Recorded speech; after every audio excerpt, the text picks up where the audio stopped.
নমস্কাৰ এই মুহূৰ্তত আইবৰ্ষা ৰাজ্যৰ বহুকে এটা গুৰুত্বপূৰ্ণ খবৰ। ৰাজ্যৰ যিসকল কৃষক আছে তেওঁলোকৰ কাৰণে ভাল খবৰ আহিছে। পিএম কিষাণৰ টকা ৬,০০০ টকাৰ সলনি ১২,০০০কৈ টকা লাভ কৰিব। লগতে যিসকল আত্মসহায়ক মহিলা আছে তেওঁলোকে লাভ কৰিব ৮৫,০০০কৈ টকা। জিলাভিত্তিক এখন নতুন লিষ্ট মুকলি কৰিলে ৰাজ্য চৰকাৰে। কোনসকল মহিলাই ৮৫,০০০কৈ টকা লাভ কৰিব এই ভিডিঅ'ৰ মাধ্যমত জানিব পাৰিব। লগতে আন কেইবাটাও গুৰুত্বপূৰ্ণ ভাল খবৰ আহিছে। একেলগে জনাম ভিডিঅ'টো চোৱাৰ আগতে এটা ৰিকুৱেষ্ট, যদি আপুনি চেনেলটো নতুনকৈ আছে তেন্তে চেনেলটো সাবস্ক্ৰাইব কৰাৰ লগতে ভিডিঅ'টোত এটা লাইক কৰি দি দিব। তেন্তে আহক বন্ধু বান্ধৱীসকল আজিৰ ভিডিঅ'টো আৰম্ভ কৰোঁ। ৰাজ্যৰ প্ৰথম গুৰুত্বপূৰ্ণ খবৰটো হৈছে ডাঙৰ গুৰুত্বপূৰ্ণ খবৰ। কৃষক সন্মান নিধিৰ ধন ৬,০০০ টকাৰ পৰা হ'ব পাৰে ১২,০০০ টকা। এইবাৰ বাজেটত কৃষকক ডাঙৰ উপহাৰ দিব পাৰে নিৰ্মলা সীতাৰমণে। এক সূত্ৰৰ মতে বৃদ্ধি পাব পাৰে কৃষক সন্মান নিধি আঁচনিৰ ধন। বৰ্তমান ১১ কোটি কৃষকে লাভ কৰি আছে ৬,০০০কৈ টকা। এতিয়াই ৬,০০০ টকা বৃদ্ধি কৰিব পাৰে ১২,০০০ টকালৈ, যাৰ বাবে বাজেটৰ পূৰ্বে চৰ্চা চলিছে কেন্দ্ৰত। মহিলা কৃষকৰ বাবে বাজেটত থাকিব ভাল খবৰ। মহিলা কৃষকক ১০,০০০ টকাৰ পৰা ১২,০০০ টকা পৰ্যন্ত দিব পাৰে কেন্দ্ৰীয় চৰকাৰে। কৃষকক অধিক ধন দিয়াৰ বাবে সাজু হৈছে মোদী। ৮৫,০০০কৈ টকা কোনে কোনে লাভ কৰিব? জিলাই জিলাই হিতাধিকাৰীৰ সংখ্যা প্ৰকাশ কৰিলে অসম চৰকাৰে।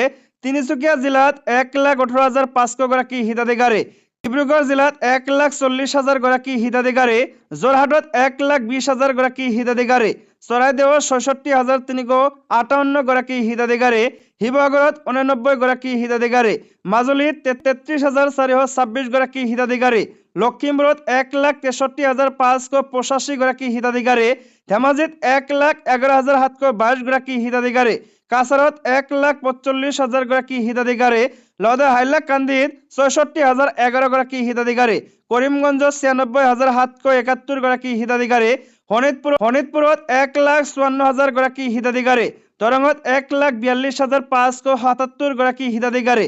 আৰু হিতাধিকাৰীসকলে পুনৰবাৰ টকা লাভ কৰিব। তেওঁলোকৰ বেংক একাউণ্টত ৮৫,০০০কৈ তেওঁলোকৰ বেংক একাউণ্টত টকা লাভ কৰিব। আন এটা ডাঙৰ গুৰুত্বপূৰ্ণ খবৰ হৈছে কোনো কোচিং নকৰাকৈ এছিয়াছত প্ৰথম স্থান ৰছিকাৰ। পঢ়াৰ বাবে ঘূৰি ফুৰিছিল বিভিন্ন স্কুল। পঢ়ক ৰছিকাৰ জীৱন কাহিনী। ঘোষণা হ'ল অসম লোকসেৱা আয়োগৰ ২০২২ বৰ্ষৰ সংযুক্ত প্ৰতিযোগিতামূলক পৰীক্ষাৰ চূড়ান্ত ফলাফল। অসম লোকসেৱা আয়োগ আজি ঘোষণা কৰে ফলাফলসমূহ।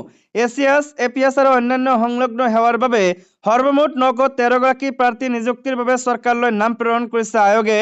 অসম অসামৰিক সেৱাত গৌৰীপুৰৰ ৰছিকা ইছলামে প্ৰথম স্থান লাভ কৰে। মিৰ্জাৰ দীক্ষিত দাসে দ্বিতীয় স্থান আৰু ডিগবৈৰ বৃত্তি গগৈয়ে তৃতীয় স্থান লাভ কৰিছে। আনহাতে অসম পুলিচ সেৱাৰ বাবে হোজাইৰ ৰোহিত চৌধুৰীয়ে লাভ কৰিছে প্ৰথম। ৰাজ্যৰ আন এটা ডাঙৰ গুৰুত্বপূৰ্ণ খবৰ হৈছে দেৰগাঁৱৰ পথ দুৰ্ঘটনাত নিহত আৰু আহত পৰিয়ালৰ থাঙত গৌৰৱ গগৈ। ৩ জানুৱাৰী তাৰিখে দেৰগাঁৱৰ বালিজানত সংঘটিত হোৱা ভয়াৱহ পথ দুৰ্ঘটনাত নিহত আৰু আহত পৰিয়ালত উপস্থিত হৈ কলিয়াবৰ লোকসভা সমষ্টিৰ সাংসদ গৌৰৱ গগৈ।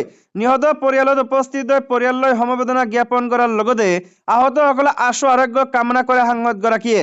ইফালে দুৰ্ঘটনা সন্দৰ্ভত সাংসদগৰাকীয়ে কয় যে ৰাষ্ট্ৰীয় ঘাইপথ প্ৰাধিকৰণৰ যথেষ্ট গাফিলতিৰ কাৰণে এই দুৰ্ঘটনা সংঘটিত হৈছে।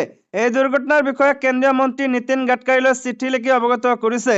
বিশেষকৈ অসমত ৰাষ্ট্ৰীয় ঘাইপথত নিহত আৰু আহত পৰিয়ালৰ সহায় হোৱাকৈ চিকিৎসালয় আৰু বিশেষ পুঁজি ব্যৱস্থা গ্ৰহণ কৰি আৰ্থিক সাহায্য প্ৰদান কৰিব লাগে বুলি সাংসদগৰাকীয়ে উল্লেখ কৰে। ইফালে দুৰ্ঘটনা সংঘটিত কৰা কয়লাভৰ্তি ট্ৰাকখনৰ ওপৰত আজি অৱধি চৰকাৰে কোনো অনুসন্ধান নকৰা বুলি সাংবাদিকে সোধা প্ৰশ্নত সাংসদ গৌৰৱ গগৈয়ে কয়, সাধাৰণ ৰাইজে হেলমেট নিপিন্ধিলে গাড়ী যদি কোনোবাই কয়লা, বালি, শিল, কাঠ, চুপাৰী লগতে পৰিবহণ কৰিছে তেনেধৰণৰ ব্যৱসায়ৰ ওপৰত চৰকাৰে কোনো ব্যৱস্থা গ্ৰহণ নকৰে। তেওঁলোকৰ কাৰণে কোনো আইন নাই। আইন কেৱল শ্ৰমিক, কৃষক আৰু সাধাৰণ শ্ৰেণীৰ লোকৰ কাৰণেহে। এয়াই হ'ল মোদী চৰকাৰৰ ভাল দিন। হিমন্ত বিশ্ব শৰ্মা চৰকাৰৰ পৰিৱৰ্তন বুলি চোকা সমালোচনা কৰে। দুৰ্ঘটনাত কথমপি প্ৰাণ ৰক্ষা পৰা তথা গুৰুতৰভাৱে আহত হৈ চিকিৎসালয়ৰ পৰা স্বগৃহত উপস্থিত হ'ল আন দুজন। শইকীয়া আৰু বিজিত শইকীয়াই বৰ্ণনা কৰিলেহে গাৰ নোম শিয়ৰি উঠা দুৰ্ঘটনাৰ কথা। কৈ গ'ল মাতৃ ভগ্নী, ভাতৃ খুৰী আৰু বৰমাকক চিৰদিনৰ কাৰণে একেলগে হেৰাই দিছে। ৰাজ্যৰ আন এটা ডাঙৰ গুৰুত্বপূৰ্ণ খবৰ হৈছে অযোধ্যাৰ ৰাম মন্দিৰৰ প্ৰাণ প্ৰতিষ্ঠালৈ নোযোৱাই ভাল। আৰু এই মন্তব্য কৰিছে লালু প্ৰসাদ যাদৱে। ৰাষ্ট্ৰীয় জনতা দলৰ আৰজেডি নেতা তথা বিহাৰৰ প্ৰাক্তন মুখ্যমন্ত্ৰী লালু প্ৰসাদ যাদৱে অহা ২২ জানুৱাৰীত হ'বলগীয়া অযোধ্যাৰ ৰাম মন্দিৰৰ অভিষেক অনুষ্ঠানৰ নিমন্ত্ৰণ প্ৰত্যাখ্যান কৰে। পাটনাত সাংবাদিকৰ সৈতে এক বাৰ্তালাপত তেওঁ লগতে কয় যে তেওঁ কাহানিও অযোধ্যালৈ যোৱা নাই। জুৰি এতিয়া সৰ্বত্ৰে চৰ্চা ৰাম মন্দিৰৰ প্ৰাণ প্ৰতিষ্ঠাৰ খবৰ। এই অনুষ্ঠানত অংশগ্ৰহণ কৰা নকৰাক লৈ দেশৰ ৰাজনৈতিক মহলত ব্যাপক চৰ্চা হৈছে। বিৰোধীয়ে ৰাম মন্দিৰ প্ৰতিষ্ঠা কৰা ঠাইক লৈ বিজেপি চৰকাৰক তুলনা দিয়াৰ লগতে এই প্ৰাণ প্ৰতিষ্ঠা এক ৰাজনৈতিক অভিসন্ধি বুলিহে মত প্ৰকাশ কৰিছে। বুধবাৰে ৭৫ বছৰীয়া জ্যেষ্ঠ নেতা লালু প্ৰসাদ যাদৱে প্ৰাণ প্ৰতিষ্ঠা অনুষ্ঠানত এতিয়া যোৱাতকৈ তেওঁ পৰৱৰ্তী সময়ত ভালকৈ গৈ আশীৰ্বাদ ল'ব বুলিও মত প্ৰকাশ কৰিছে।